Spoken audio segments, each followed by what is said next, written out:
ser de barro que foi soprado e fez o fogo da madeira que soprou.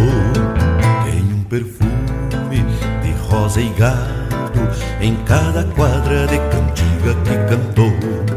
Telmo de Lima, dos versos Freitas, capim rasteiro que do nada se criou.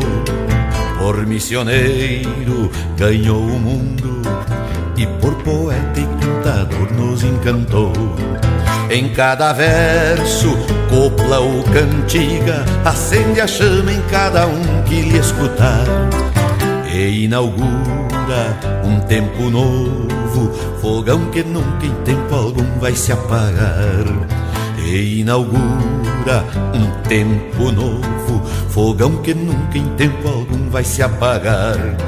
O velho Telmo, beira de fogo, um caos antigo ronda em noite de luar. Um peito largo, galpão de abrigo e uma viola sempre pronta pra chorar. Telmo caingangue, índio da terra, Telmo avoengo temperado em tempo rude. Tamanha alma, tamanho canto e o coração ainda repleto de inquietude. Tamanha alma, tamanho canto e um coração ainda repleto de inquietude.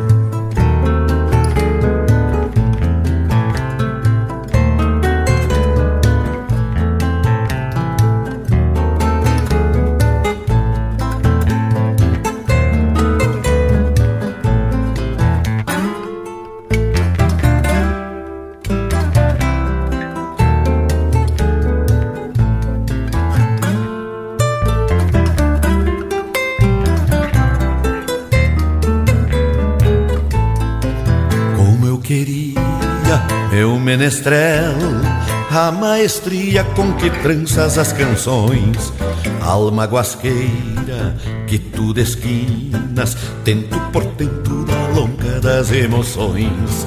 Homem gaúcho, aura e semblante, bota e bombacha, mate amargo e tradição. Telmo de Lima, dos versos Freitas, com mãos de mago tira sons do coração. Telmo de Lima, dos versos Freitas, com mãos de mago tira sons do coração. O velho Telmo, beira de fogo, um caos antigo ronda em noite de luar. Um peito largo, galpão de abrigo e uma viola sempre pronta pra chorar.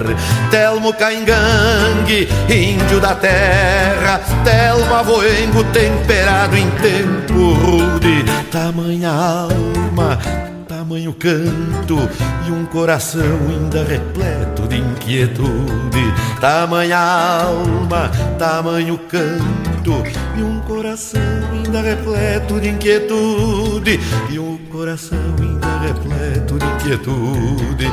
E um coração ainda repleto de inquietude. E um coração ainda repleto de inquietude.